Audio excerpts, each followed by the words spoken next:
से हमेशा क्या बनाते हैं हम लोग, हॉरिजॉन्टल लाइन बनाते हैं। अब बोलिएगा सर ऑब्जर्वर का आई तो यहाँ पे है, तो ऐसे बनाएंगे क्या, नहीं, हॉरिजॉन्टल लाइन ऐसे बनाना पड़ेगा। अब पूछेगा सर ऐसा क्यों, क्यों हम हॉरिजॉन्टल लाइन यहाँ पे बनाएंगे, अभी तो आप बोल रहे थे ऑब्जर्वर के आई से बनाना है, ठीक है हम मैंने बोला, लेकिन एक कंडीशन और भी होता है वहाँ पे हॉरिजॉन्टल लाइन बनाने का। अगर क्वेश्चन में कहीं भी ऑब्जर्वर का हाइट नहीं दिया हुआ है तो हॉरिजॉन्टल लाइन ऐसे बनाना है, दूर एक पॉइंट मिलेगा, वहां से इसके टॉप का, फिर से इसके टॉप का एंगल ऑफ एलिवेशन दिया हुआ है। तो मान लीजिए पर्सन मूव किया, ऑब्जर्वर जो था आगे मूव कर गया, कितना मीटर, 20 मीटर, ठीक है ना। तो यहाँ से चल करके आगे गया ऐसे, और फिर से यहाँ पे मुड़ा ऐसे, और फिर से टावर को देखने लगा ऐसे। तो इस समय एंगल ऑफ एलिवेशन निकल के आता है कितना, 30 डिग्री। तो फिर से हमें क्या बनाना पड़ेगा, हॉरिजॉन्टल बनाना पड़ेगा। तो इसी लाइन को आगे एक्सटेंड कर दिया हमने, तो ये हो गया पूरा लाइन हॉरिजॉन्टल लाइन, ये पूरा, ठीक है ना। तो यहाँ से यहाँ तक 20 मीटर दिया हुआ था। फिर से ऑब्जर्वर के आई से, बट ऑब्जर्वर का हाइट को हम लोग नेगलेक्ट करेंगे। फिर से मैं आपका स्वागत करता हूँ अपने इस यूट्यूब चैनल में। तो आज हम फिर से हाजिर है एक नए लेक्चर के साथ। इससे पहले हमने 5 लेक्चर कंप्लीट किया है। अगर आपने सारे वीडियो को फॉलो किया होगा तो आपको मालूम होगा कि यहाँ पे किस तरह से, कितने बेहतरीन तरीके से चीज़ों को डिस्कस किया जा रहा है।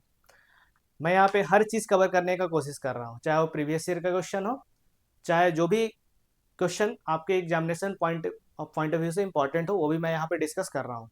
साथ में एनसीईआरटी का भी क्वेश्चन यहाँ पे डिस्कस हो रहा है, ठीक है ना। तो सारा चीज़ मैं यहाँ कवर अप करूँगा, टेंशन नहीं लेना उसके लिए, आपको मेरे साथ बने रहना है, ओके।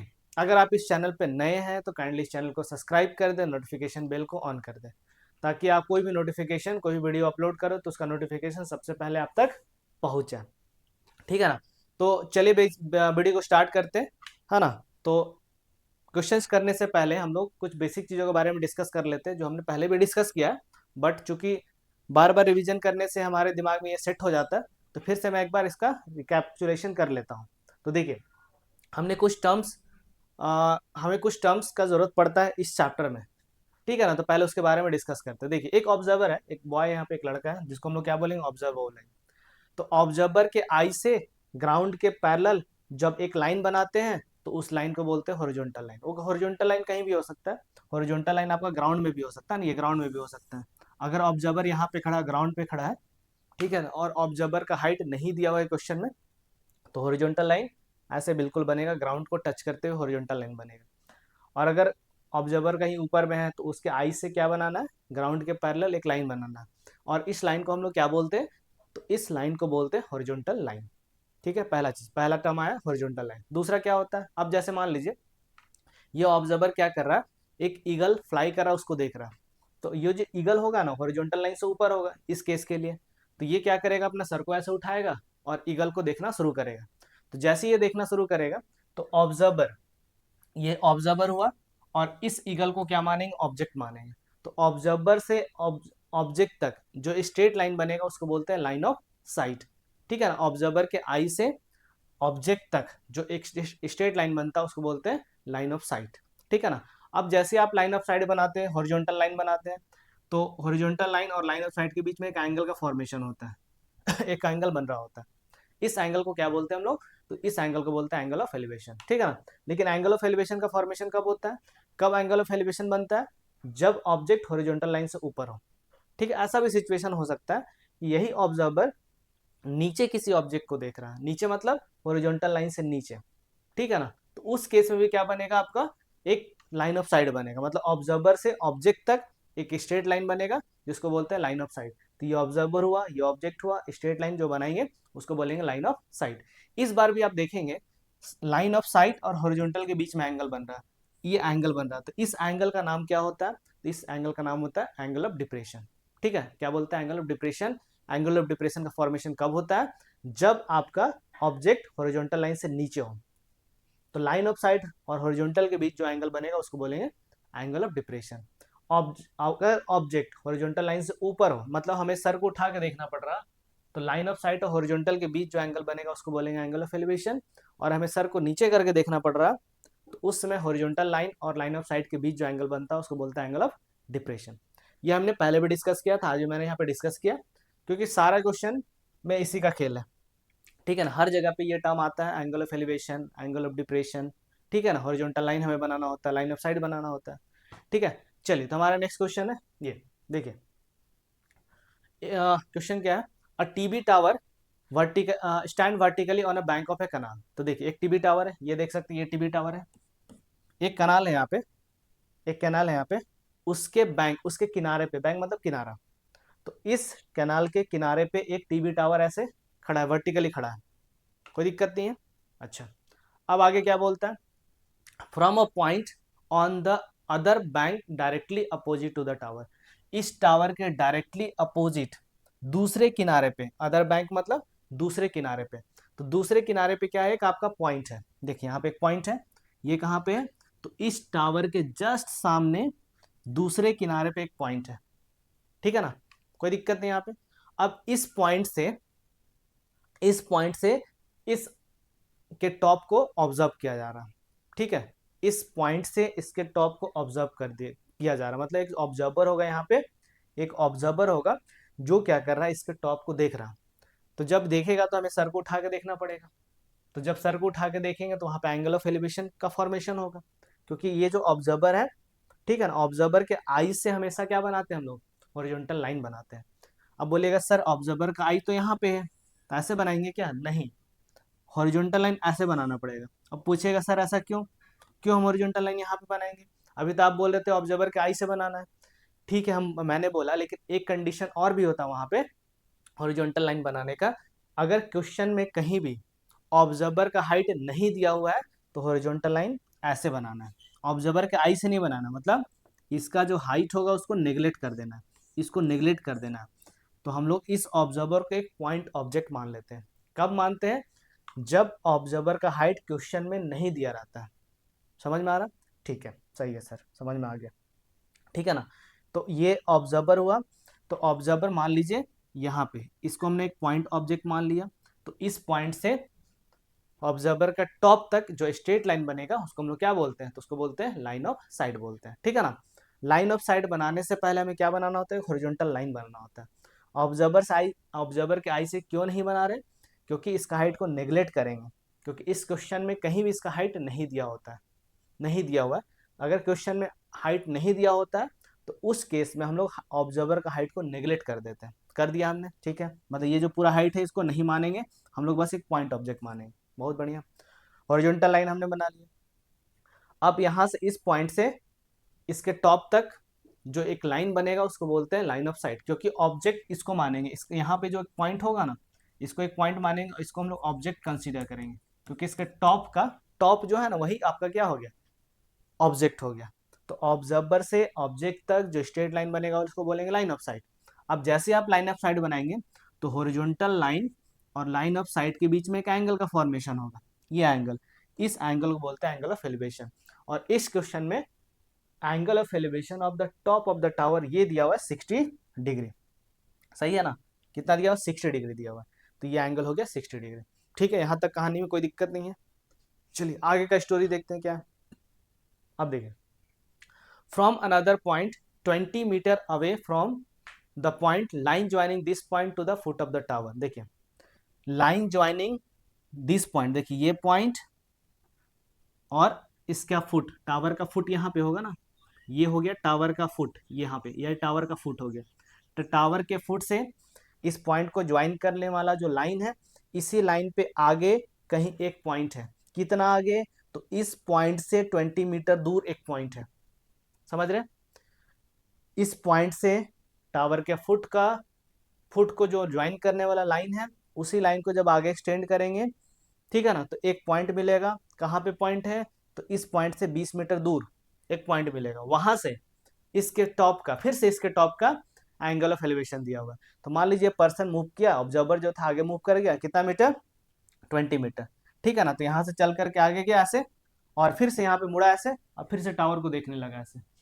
तो इस समय एंगल ऑफ एलिवेशन निकल के आता है कितना, 30 डिग्री। तो फिर से हमें क्या बनाना पड़ेगा, हॉरिजॉन्टल बनाना पड़ेगा, तो इसी लाइन को आगे एक्सटेंड कर दिया हमने, तो ये हो गया पूरा लाइन, हॉरिजॉन्टल लाइन ये पूरा, ठीक है ना। तो यहाँ से यहाँ तक 20 मीटर दिया हुआ था, फिर से ऑब्जर्वर के आई से, बट ऑब्जर्वर का हाइट को हम लोग निगलेक्ट करेंगे क्योंकि इसका हाइट नहीं दिया हुआ है, तो इसको एक पॉइंट ऑब्जेक्ट मान लेंगे। तो ऑब्जर्वर यहाँ पे है और ऑब्जेक्ट आपका इसका टॉप हो गया, क्योंकि टॉप का एलिवेशन दिया हुआ है, तो टॉप को ऑब्जेक्ट मानेंगे। तो यहाँ से यहाँ तक जो स्ट्रेट लाइन बनेगा उसको क्या बोलते हैं, लाइन ऑफ साइट, समझ रहे।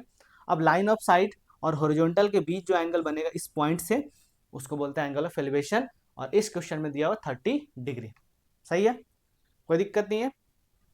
तो इस टीबी टावर के टीबी टावर जो था इस कनाल के एक किनारे पे था, और इसके जस्ट सामने दूसरे किनारे पे एक पॉइंट था, वहां से इसके टॉप का एलिवेशन 60 डिग्री। अब इस पॉइंट से 20 मीटर आगे एक पॉइंट है, वहां से इसके टॉप का एलिवेशन 30 डिग्री। हमें क्या निकालना, find the height of the tower. इस टावर का हाइट क्या होगा, जब हाइट का बात करते हैं तो ये परपेंडिकुलर हाइट, ये वाला चीज, और दूसरा width of the kanal. Width of the कनाल मतलब ये वाला पार्ट, ये वाला पार्ट हमें फाइंड करना है, ये पार्ट हमें फाइंड करना है। ठीक है ना, कोई दिक्कत नहीं है। अब इसका हम लोग कर लेते हैं नेमिंग। ठीक है, इसका कर लेते हैं हम लोग नेमिंग। ठीक है, तो हमने लिखा है इसको A B C D. A B आपका हाइट ऑफ द टावर है जो हमें फाइंड करना होगा, और दूसरा B C width of the canal है, वो भी हमें फाइंड करना है। सही है, चलिए स्टार्ट करते हैं। अब इसके लिए हमें इस तरह का डायग्राम बना लेना होता है। जब आप आंसर लिखेंगे अपने पेपर में, ठीक है, कॉपी में, तो इस तरह से क्या करना, आपको डायग्राम बनाना होता है आपके आंसर वाला जो पेज होगा, कॉपी होगा उसमें। सही है ना। अब देखिए यहाँ पे जो भी चीज़ है उसको लिख देना है थोड़ा सा, ए बी क्या रिप्रेजेंट कर रहा, बी सी क्या, सब रिप्रेजेंट लिख देना है यहाँ पे। ठीक है ना। तो यहाँ पे हमने क्या माना, हाइट ऑफ द टावर को एच माना। हाइट ऑफ द टावर मतलब ए बी क्या रिप्रेजेंट कर रहा है, हाइट ऑफ द टावर, तो उसको हमने एज्यूम कर लिया एच मीटर। सही है। दूसरा, विड्थ ऑफ द कनाल को हमने क्या एज्यूम कर लिया, x metre. Width of the canal क्या है, बी सी, तो बी सी को हमने एज्यूम कर लिया यहाँ पे एक्स मीटर। सही है। अब आगे क्या है यहाँ पे देखिएगा, डी सी, इस क्वेश्चन में अगर देखिएगा सी से डी मतलब 20 मीटर दूर जो पॉइंट दिया हुआ था, ठीक है, तो सी से डी जो होगा उसका लेंथ यहाँ पे 20 मीटर। तो डिस्टेंस जो डी सी है उसका लेंथ, वो जो डिस्टेंस है वो 20 मीटर दिया हुआ है। सही है ना, कोई दिक्कत नहीं है। अब देखिए इस ट्राइंगल एबीसी को अगर आप कंसिडर करते हैं, आप इस ट्राइंगल एबीसी को कंसिडर करते हैं, तो हमें कौन सा रेशियो लेना चाहिए। तो रेशियो लेने के लिए हमने पहले ही बताया था, एंगल पे फोकस कीजिए, एंगल पे फोकस कीजिए। तो एंगल कौन सा भाई, 60 डिग्री। चलिए बहुत बढ़िया। अब इस एंगल के रिस्पेक्ट में कौन सा साइड आप लेना चाहते हैं, तो हम लेंगे ए बी। क्यों लेंगे भाई ए बी, क्योंकि हमें दो बार ट्राइंगल लेना है, एक बार ए बी सी लेंगे और एक बार ए बी डी लेंगे। तो दोनों केस में आपका ए बी कॉमन आ जा रहा है, ए बी कॉमन आ जा रहा है। ऐसे भी हमें height of the tower find करना है, तो ए बी तो हमें रखना ही पड़ेगा। दूसरा, ये जो बी सी जो लेंथ है ना, बी सी, ये भी हमें क्या करना, फाइंड करना है। तो मतलब इस एंगल के रिस्पेक्ट में हमें ए बी को लेना पड़ेगा और बी सी को लेना पड़ेगा। क्या लेना पड़ेगा, ए बी को और बी सी को लेना पड़ेगा। मतलब एंगल सी के रिस्पेक्ट में ए बी जो है वो हो गया अपोजिट साइड, तो ये हो गया आपका अपोजिट साइड, जिसको हम लोग परपेंडिकुलर भी बोलते हैं। और ये जो बी सी है एंगल सी के रिस्पेक्ट में, बी सी क्या हो गया, तो ये हो गया आपका एडजेसेंट साइड, जिसको हम लोग बेस भी बोलते हैं। सही है, मतलब परपेंडिकुलर और बेस का रेशियो हमें देखना है। तो परपेंडिकुलर बेस का रेशियो जैसे मेरे दिमाग में आता है, तो हम कौन सा रेशियो के बारे में सोचते हैं, तो tan रेशियो के बारे में सोचते हैं। समझ रहे हैं ना। तो परपेंडिकुलर अपॉन बेस लेंगे, इस एंगल 60 डिग्री के रिस्पेक्ट में परपेंडिकुलर ए बी हुआ और बी सी हुआ बेस। ठीक है ना। तो हमारे दिमाग में कौन सा रेशियो आएगा, तो tan रेशियो। क्यों, समझ रहे हैं ना, tan 60 का वैल्यू मालूम है, और एच और एक्स हमें लेना था, तो परपेंडिकुलर बेस tan 60 डिग्री इसके इक्वल हो जाएगा, तो A B upon B C के बराबर हो जाएगा। तो tan 60 जैसे आप लिखेंगे तो ये हो जाएगा A B upon B C. ठीक है ना। tan 60 का वैल्यू मालूम है, tan 60 का वैल्यू होता है √3। तो tan 60 के प्लेस पे रख देना आपको √3। तो यहाँ पे हो गया √3। ए बी के प्लेस पे हमने एज्यूम किया था एच मीटर, तो ए बी के प्लेस पे रखेंगे एच और बी सी के प्लेस पे रखेंगे एक्स। सही है, कोई दिक्कत नहीं यहाँ तक। चलिए थोड़ा सिंप्लीफाई कर लेना। तो यहाँ से एच जब निकालेंगे, क्रॉस मल्टीप्लाई करेंगे, तो √3 इंटू एक्स, √3x मीटर आ जाएगा। सही है। तो यहाँ से x और h में एक रिलेशन आ गया। वो रिलेशन क्या है, तो h equals to √3x, h equals to √3x आ गया। ठीक है। अब क्या करते हैं, ये पूरा बड़ा वाला राइट एंगल ट्राइंगल कंसीडर करते हैं। हमेशा राइट एंगल ट्राइंगल ही लेना है आपको। ठीक है। कुछ लोग गलती से ए सी डी कंसीडर कर लेते हैं, तो A C D right angle triangle तो नहीं है, तो वो नहीं लेना आपको। ठीक है ना, हमेशा राइट एंगल ट्राइंगल ही लेना है। सही है ना। तो अब right angle triangle A B D अगर हम कंसीडर करते हैं, तो एंगल डी के रिस्पेक्ट में फिर से वही चीज, एंगल डी के रिस्पेक्ट में एच जो आपको निकालना है, और बी डी लेंगे, बी डी, समझ रहे हैं, बी डी। क्यों, क्योंकि बी डी में ही बी सी आ जा रहा, तो मेरा यहाँ से कुछ काम हो सकता है। ठीक है। तो फिर से हम लोग क्या लेंगे, tan का ही रेशियो लेंगे। तो इस बार क्या लिखेंगे हम लोग, tan 30 डिग्री। तो tan 30 क्या होगा, तो A B upon B D, perpendicular upon base, या फिर बोल सकते हैं अपोजिट अपॉन एडजेसेंट, नाम अलग अलग है वही चीज़। इसको परपेंडिकुलर बोलते हैं। जिस एंगल को देख रहे हैं उसके जस्ट सामने वाला जो साइड होता है उसको अपोजिट साइड बोलते हैं, और जनरली हम लोग परपेंडिकुलर भी बोल देते हैं। सही है ना। चलिए tan30 का वैल्यू होता है 1/√3, आपको मालूम होगा ये। tan30 का वैल्यू होता है 1/√3, तो tan30 के प्लेस पे हमने रख दिया 1/√3 इक्वल्स टू ए बी। ठीक है ना, ए बी को हमने क्या जूम किया था, एच। तो ए बी के प्लेस पे क्या रख देंगे, एच पुट कर देंगे। तो ए बी के प्लेस पे हमने रखा H divided by B D. तो बी डी को हम ऐसे लिख सकते हैं क्या, देखिए बी डी क्या है, बी डी क्या है, यहाँ से यहाँ तक पूरा बी डी है। तो ये क्या है आपका, यहाँ से यहाँ तक x और +20, तो x+20 ये पूरा क्या दे देगा, बी डी दे देगा। तो बी डी के प्लेस पे क्या रख सकते हैं, x+20 रख सकते हैं। अभी हमारे पास एक रिलेशन आया था, क्या रिलेशन आया था, ठीक है ना। आप इसको सॉल्व कर सकते हैं, और बाद में आगे चल के इस स्टेप में भी चाहे आगे चल के भी आप पुट कर सकते हैं वैल्यू। ठीक है ना। तो यहाँ पे क्रॉस मल्टीप्लाई करेंगे तो ये 1 इसके साथ इंटू होगा, ठीक है, और ये जो h होगा इस √3 के साथ इंटू होगा। तो h√3 इक्वल्स टू x+20 हो गया। तो x+20 इक्वल्स टू, अब देखिए h का वैल्यू क्या था, √3x। तो h की जगह पे रख देना है √3x। तो जैसे h के प्लेस पे √3x रखेंगे तो ये हो जाएगा √3x इंटू √3। सही है ना। अब √3 इंटू √3 क्या हो जाता है, तो √3 इंटू √3 हो जाता है 3। ठीक है, तो ये हो गया 3x, और इधर हो गया x+20, तो x+20 इक्वल्स टू 3x। सही है ना। अब x उधर जाएगा तो माइनस हो जाएगा, तो 3x माइनस एक्स, ठीक है ना, 3x माइनस एक्स, तो ये हो जाएगा 2x, और इधर क्या बचा हुआ है 20। 2 जब इधर आएगा तो डिवाइड में आ जाएगा, तो यहाँ से x का वैल्यू निकल के आ जाएगा 10 वाट। 2 इधर आएगा तो डिवाइड में आएगा ना, तो x का वैल्यू निकल के आएगा 10 मीटर। सही है ना। x क्या था हमारा, x क्या था, तो x था विड्थ ऑफ द कनाल, तो विड्थ ऑफ द कनाल तो आ गया आपका 10 मीटर। अब हमें क्या निकालना, हाइट ऑफ द टावर निकालना। तो हाइट ऑफ द टावर क्या था, ए बी, जिसको हमने h बोला था। तो h और x में एक रिलेशन आया, h इक्वल टू क्या था, √3x था। ठीक है ना। तो h के प्लेस पे रख देंगे √3, h इक्वल टू √3 है, तो x के प्लेस पे रख देंगे हम लोग क्या, 10 मीटर। ठीक है, तो ये हो जाएगा √3 इंटू 10, दैट इज 10√3। तो ये आपका आंसर हो गया। अब इस क्वेश्चन में कहीं भी √3 का वैल्यू नहीं दिया होगा, तो आंसर आपका यही हो गया। अगर आप जानते हैं वैल्यू तो पुट भी कर सकते हैं, पुट भी करेंगे तो भी गलत नहीं है, नहीं पुट करेंगे तो भी गलत नहीं है। ठीक है ना। तो यहाँ पे क्या हो जाएगा, √3 का वैल्यू होता है 1.732। तो √3 के प्लेस पे हमने रखा 1.73, डेसिमल के 2 प्लेस तक रखा हमने। तो 1.73 जैसे रखेंगे तो 10 इंटू 1.73, तो आप 10 से मल्टीप्लाई करें तो डेसिमल इधर शिफ्ट हो जाएगा। तो यहाँ से एच का वैल्यू निकल के आएगा 17.3 मीटर, मतलब इस टावर का हाइट निकल के आया 17.3 मीटर, और इस कनाल का विड्थ निकल के आया 10 मीटर। सही है, इसमें कोई दिक्कत नहीं होना चाहिए। ओके, चलिए तो आज के लिए इतना ही, मिलते हैं नेक्स्ट वीडियो में। Thank you for watching my video. अगर आप इस चैनल पर नए हैं तो काइंडली चैनल को सब्सक्राइब जरूर करें। ओके, अगर आपको वीडियो पसंद आया तो वीडियो को लाइक भी करें, आपको लगता है ये वीडियो किसी के लिए हेल्पफुल हो सकता है तो उसके साथ शेयर भी कर दें। ओके, मिलते हैं नेक्स्ट वीडियो में। Thank you so much for watching my video.